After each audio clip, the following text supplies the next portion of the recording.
बिस्मिल्लाहिर्रहमानिर्रहीम। Lecture number 1.5। आज की वीडियो ट्यूटोरियल में हम एक्सप्लेन करेंगे geometrical representation of complex numbers, और इसके साथ साथ एक और टॉपिक हम डिस्कस करेंगे, मॉडुलस ऑफ कम्प्लेक्स नंबर्स। अच्छा, तो अपने पहले टॉपिक की तरफ आते हैं, geometrical representation of complex numbers. इससे पहले वीडियोस में हमने बताया था कि there exist one one correspondence between the elements of Cartesian plane and complex number. कि कार्टेशियन प्लेन असल में आर क्रॉस आर को कहा जाता है, यानी रियल नंबर्स और रियल नंबर्स दोनों के कार्टेशियन प्रोडक्ट को जब हम करते हैं, यहाँ पे भी रियल नंबर्स होंगे और यहाँ पे भी रियल नंबर्स होंगे, तो इससे जो प्लेन बन जाता है तो उसको कार्टेशियन प्लेन कहा जाता है। तो इस कार्टेशियन प्लेन और कम्प्लेक्स नंबर्स के दरमियान जो है वो वन वन करस्पॉन्डेंस पाया जाता है, यानी हर एक कम्प्लेक्स नंबर के लिए कार्टेशियन प्लेन में कोई ना कोई पॉइंट मौजूद होंगी और हर एक पॉइंट के लिए कम्प्लेक्स नंबर्स में एक न एक नंबर मौजूद होगा। इसके साथ साथ हमने ये भी बताया था कि there exist one one correspondence between the points of coordinate plane और इसके साथ साथ एलिमेंट्स ऑफ आर क्रॉस। इन दोनों में भी जो है वो वन वन करस्पॉन्डेंस मौजूद होगी, ये भी हमने बताया था प्रीवियस वीडियोज़ में। तो इन दोनों स्टेटमेंट्स को हमने कंबाइन किया है, तो इसका मतलब ये हुआ कि एवरी कम्प्लेक्स नंबर, हर एक कम्प्लेक्स नंबर के लिए या हर एक कम्प्लेक्स नंबर को हम रिप्रेजेंट कर सकते हैं, यानी इसको यहाँ पर हम representation of complex number discuss कर रहे हैं, तो इसका मतलब है कि हम ज्योमेट्रिकल रिप्रेजेंटेशन पढ़ रहे हैं अब। तो ज्योमेट्रिकल रिप्रेजेंटेशन में हम हर एक कम्प्लेक्स नंबर को जब वो रिप्रेजेंट कर सकते हैं one and only one point, यानी हर एक कम्प्लेक्स नंबर के लिए सिर्फ और सिर्फ एक ही पॉइंट होगा कोऑर्डिनेट प्लेन में। ये हमने ड्रा किया है, ये एक कोऑर्डिनेट प्लेन है, ये हमारे पास हो गया है एक्स एक्सिस और ये है वाई एक्सिस। तो ये है ऑरिजिन। तो यहाँ पर आप कोई भी पॉइंट ले, फर्ज करें मैंने यहाँ लिया है ये एक पॉइंट, तो ये पॉइंट जो है जैसे कि हमने प्रीवियस वीडियोज़ में बताया था कि इसके जो एक्स कोऑर्डिनेट होगी वो ये है, ये एक्स कोऑर्डिनेट, इसको हम एक्स लिखते हैं, और इसकी जो वाई कोऑर्डिनेट है वो ये है क्या है, ये वाई कोऑर्डिनेट है। तो इसको हम इस तरह लिख सकते हैं कि एक्स प्लस वाई आयोटा। इसमें जो ये एक्स है ये रियल पार्ट है और वाई जो है वो इमेजिनरी पार्ट है। तो एक्स प्लस वाई आयोटा, इसकी कोऑर्डिनेट्स को हम इस तरह लिख सकते हैं एक्स कामा वाई। तो एक्स कामा वाई ये ऑर्डर पेयर की शक्ल में जब हम लिखते हैं तो इसको हम एक्स कामा वाई में रिप्रेजेंट करते हैं, और जब इस तरह लिखते हैं तो इसको हम एक्स प्लस वाई आयोटा की फॉर्म में लिखते हैं। इसका मतलब ये है कि हर एक कम्प्लेक्स नंबर के लिए वो हम हर एक कम्प्लेक्स नंबर को हम रिप्रेजेंट करते हैं एक पॉइंट। इस एक पॉइंट के लिए ये एक कम्प्लेक्स नंबर है। तो बिल्कुल सेमली इस कोऑर्डिनेट प्लेन में, और ये जो ये एक्स एक्सिस, इस कम्प्लेक्स नंबर को जब हम डिस्कस कर रहे हैं तो इसमें ये एक्स एक्सिस को कहा जाता है, ये क्या है, रियल एक्सिस है। यानी ये एक्स एक्सिस पे जो भी पॉइंट आप ले, यहाँ ये पॉइंट जो भी एक्सिस आप यहाँ ले, तो उस तमाम ये जो एक्सिस भर जाता है तो इसको कहा जाता है कि ये क्या है, रियल एक्सिस है। तो इसलिए ये जो स्ट्रेट लाइन जिसको हम एक्स एक्सिस कहते हैं, इसको हम कम्प्लेक्स नंबर में रियल एक्सिस कहेंगे। और ये जो वाई एक्सिस है, जो वर्टिकल है, ये जो वाई एक्सिस है उसको हम रियल आर क्रॉस आर यानी कार्टेशियन प्लेन में हम कहते हैं कि ये क्या है, कार्टेशियन प्लेन और रियल प्लेन में हम कहते हैं कि वाई एक्सिस है, जबकि कम्प्लेक्स नंबर पे हम कहेंगे कि ये क्या है, इमेजिनरी एक्सिस है। तो ये दोनों बात आपने याद रखनी होगी। अच्छा, तो वाई एक्सिस को हम इमेजिनरी एक्सिस कहते हैं। अब जो कोऑर्डिनेट प्लेन है, ये जो कम्प्लीटली प्लेन हमारे साथ है, ये प्लेन, ये जो कोऑर्डिनेट प्लेन है, इस कोऑर्डिनेट प्लेन को फिर कहा जाता है कम्प्लेक्स प्लेन, या इसको हम जी प्लेन भी कह सकते हैं। या ये जो कोऑर्डिनेट प्लेन हमारे पास आ चुका है, ये कम्प्लीटली ये क्या है, ये कोऑर्डिनेट प्लेन है जो कि कोऑर्डिनेट पॉइंट से भरा हुआ है। तो combination of coordinate points becomes coordinate plane. तो इस प्लेन को हम कहेंगे, रियल में हम कहेंगे कि एक कोऑर्डिनेट प्लेन है या कार्टेशियन प्लेन है या रियल प्लेन है, जबकि हम कम्प्लेक्स नंबर्स के थ्रू में इसको कहेंगे कि ये कम्प्लेक्स प्लेन है, या इसको हम जी प्लेन भी कह सकते हैं। और एक और बात, ये जो फिगर रिप्रेजेंटिंग वन और more complex numbers is called Argand diagram. अब जो ये फिगर बनाते हैं, ये जो मैं ये फिगर बनाता हूँ जिस पर हम कम्प्लेक्स नंबर्स को रिप्रेजेंट कर सकते हैं, इस फिगर को कहा जाता है argon diagram.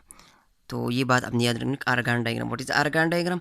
The figure which represent one और more complex numbers is called Argand diagram. अब आते हैं मॉडुलस ऑफ कम्प्लेक्स नंबर्स की तरफ। कि what is modulus of complex number.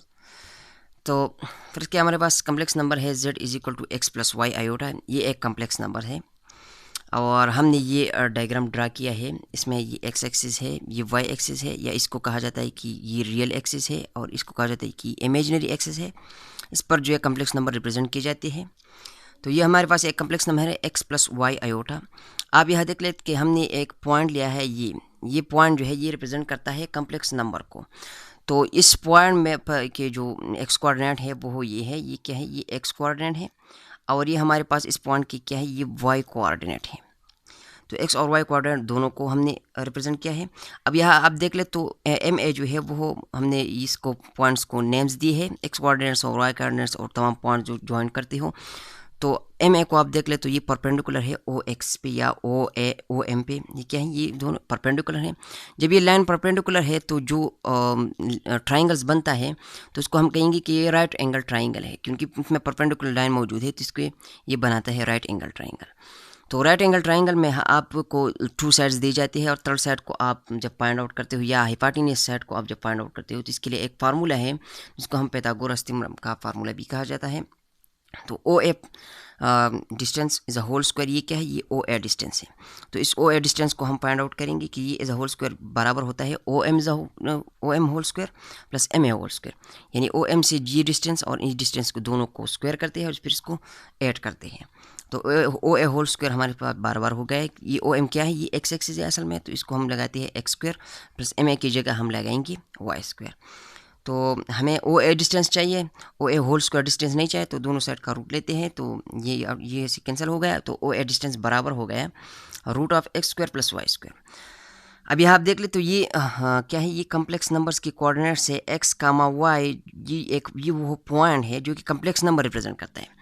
तो यहाँ से यहाँ तक ये जो है ये क्या करता है, ये कम्प्लेक्स नंबर का डिस्टेंस है, यानी ये z का डिस्टेंस है। z जो कम्प्लेक्स नंबर हमारे पास आ चुका है, ये इस z का क्या है, डिस्टेंस है यहाँ से यहाँ तक। तो यहाँ से यहाँ तक ये क्या आ गया है, X square plus Y square. इसको हम कहते हैं कि O A whole square is equal to x square plus Y square, या इसको हम इस तरह भी लिख सकते हैं कि z एब्सोल्यूट। अब ये z एब्सोल्यूट या मॉडुलस जिसको कहा जाता है, ये एब्सोल्यूट को असल में मॉडुलस कहा जाता है। तो ये इसका मतलब क्या होता है, इसका मतलब क्या होता है, मॉडुलस होता है डिस्टेंस। मॉडुलस क्या है, ये एक डिस्टेंस है। जिस तरह हम नंबर्स को कहते हैं कि कम्प्लेक्स नंबर्स को कहते हैं, कम्प्लेक्स नंबर्स क्या है, ये नंबर्स है। इस तरह मॉडुलस क्या है, ये डिस्टेंस है।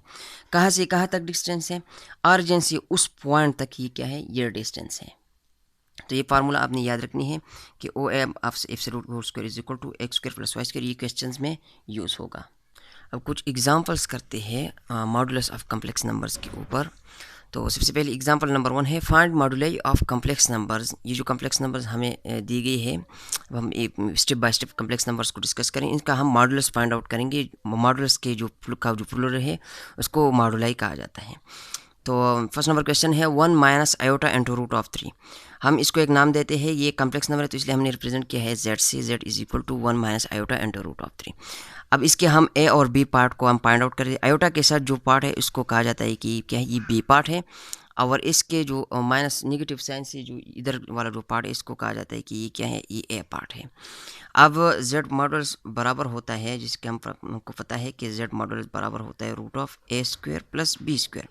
तो बिल्कुल सिंपली हम इनको स्क्वायर करेंगे। ये हमारे पास आ गया है 1 स्क्वायर एंड 2 प्लस बी वाला पार्ट जो है वो नेगेटिव साइन है यहाँ, तो बी वाला पार्ट को हम इस तरह के लिखेंगे minus into root of 3 whole square, इसको इस तरह लिखेंगे। तो ये हमारे पास बराबर हो गया 1 स्क्वायर की जगह हम लिखेंगे 1 माइनस, और नेगेटिव पर बी स्क्वायर आ जाएगा प्लस नेगेटिव पर बी स्क्वायर आ जाएगा तो वो प्लस हो जाएगा, और रूट के पर बी स्क्वायर आ जाएगा तो इससे बच जाएगा 3। तो हमारे पास आएगा root of 4 which is equal to 2। This 2 is the modulus of this complex number. इसको हम यहाँ लिखते हैं is equal to 2। 2 is the modulus of this complex number. अब एक और क्वेश्चन है, हमारे पास कम्प्लेक्स नंबर है 3, हमें दिया गया है z इज इक्वल टू 3, तो इसको हम let z is equal to 3, या इसको हम इस तरह भी लिख सकते हैं कि हमारे पास ये क्या है, ये एक रियल पार्ट है, इसका इमेजिनरी पार्ट क्या है, 0 है। तो इसको हम इस तरह भी लिख सकते हैं कि z is equal to 3 plus 0 iota. अब इसका जो पहला वाला पार्ट है इसको हम रिप्रेजेंट करेंगे ए से, और दूसरी पार्ट को हम रिप्रेजेंट करेंगे बी से। और हमारे पास फार्मूला है कि z बराबर होता है root of a square plus b square. इस फार्मूले को यूज़ करेंगे तो ए की जगह हम लिखेंगे, एक हमारे पास क्या है 3 है, जो तो 3 स्क्वायर लिखेंगे, और बी की जगह हम लिखेंगे 0 स्क्वायर। ये हमारे पास आ गया है 3 square plus 0 square is equal to 9 which is equal to 3। तो 3 का जो मॉडुलस है वो क्या आता है, 3 आता है। इस तरह आप कोई भी कॉम्प्लेक्स नंबर्स जो कि सिर्फ रियल पार्ट पर मुश्तमिल हो, या आप देख लेते जो कि सिर्फ रियल पार्ट पर मुश्तमिल हो, अब जब आप उसका मॉडुलाई लेते हैं तो वो हमारे पास आता है क्या, वो वही रियल नंबर आता है। यानी वो कॉम्प्लेक्स नंबर जिसका इमेजिनरी पार्ट 0 हो तो उसका मॉडुलाई हमारे पास क्या आएगा, वो क्वेश्चन वापस आएगा, या आप इस तरह कह सकते हैं कि वो रियल नंबर आएगा। अच्छा, एक और एग्जांपल है -5 iota, let's z is equal to -5 iota. ये कॉम्प्लेक्स नंबर है, या इसको हम इस तरह लिख सकते हैं रियल और इमेजिनरी पार्ट के through, z is equal to 0 plus -5 iota. तो हम z का एब्सोल्यूट निकालना है, z modulus is equal to root of 0 square plus -5 square. यह ये a पार्ट है और ये b पार्ट है, तो a पार्ट को हमने स्क्वायर किया और b पार्ट को हमने स्क्वायर किया। अब जब हम a पार्ट को स्क्वायर करेंगे तो ये 0 है, तो इससे 0 आ जाएगा, और b पार्ट को जब हम स्क्वायर करेंगे तो स्क्वायर माइनस के ऊपर b आ जाएगा, और 5 के ऊपर b, तो माइनस के ऊपर जब आ जाता है तो इससे बन जाता है प्लस, और 5 की जो ऊपर आ जाता है तो इससे बन जाता है 25, और 25 को जब हम 0 के साथ ऐड करते हैं तो ये आ जाएगा 25। तो 25 का रूट हमारे पास आ जाता है 5।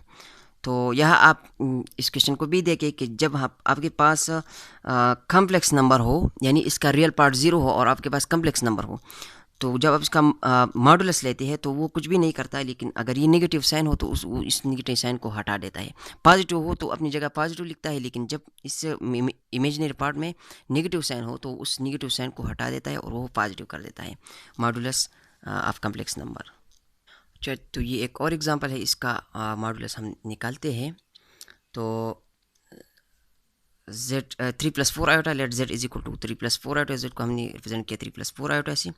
तो z मान हमारे पास आ जाएगा रूट ऑफ, ये a पार्ट है और ये क्या है, ये b पार्ट है, तो 3 स्क्वायर प्लस 4 स्क्वायर, 3 से आ जाएगा 9 प्लस 4 स्क्वायर से आ जाएगा 16, और इन दोनों को जब हम ऐड करते हैं तो इससे आ जाता है 25 का रूट हमारे पास आ जाता है 5।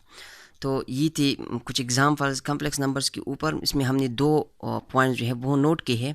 सबसे पहले नंबर पर, जब आपके पास एक कॉम्प्लेक्स नंबर हो और इसका रियल पार्ट जो है वो 0 हो, यानी ये पॉइंट आपने नोट करनी है मॉडुलस ऑफ कॉम्प्लेक्स नंबर पर। जब आपके पास कॉम्प्लेक्स नंबर हो a + b आयोटा, और इसका जो रियल पार्ट जो है वो क्या है हमारे पास, अगर ये 0 आ जाता हो तो इसका जब आप मॉडुलस निकालते हैं तो रियल पार्ट जब 0 हो तो इसका जब आप मॉडुलस निकालते हैं तो वो b आ जाएगा। अगर ये -b हो तो फिर b आ जाएगा, लेकिन अगर +b हो तो b आ जाएगा, लेकिन अगर -b हो तो फिर b आ जाएगा। इसका मतलब ये है कि वो नेगेटिव साइन को ये क्या करता है, रिमूव करता है। और सेकंड पॉइंट हमने यहाँ नोट की है कि जब आपके पास कॉम्प्लेक्स नंबर हो a + b आयोटा और इसका जो b पार्ट है वो 0 हो, तो जब आप इसका मॉड निकालते हैं तो वो आपके पास क्या आ जाएगा, यानी z मॉड हमारे पास आ जाएगा a, और यहाँ पर z मॉड क्या आ जाएगा, z मॉड जब b हो तो फिर भी b आ जाता है, लेकिन जब z मॉड -b हो, जब कॉम्प्लेक्स नंबर -b हो तो z का मॉड जब हम निकालते हैं तो ही आपके पास आ जाएगा। ये क्या है, ये असल में z मॉड है, ये z है और ये z मॉड है, तो z मॉड आपके पास आ जाएगा b। तो ये थे हमारे आज की video complex number geometrical representation और मॉडुलस ऑफ कॉम्प्लेक्स नंबर के ऊपर।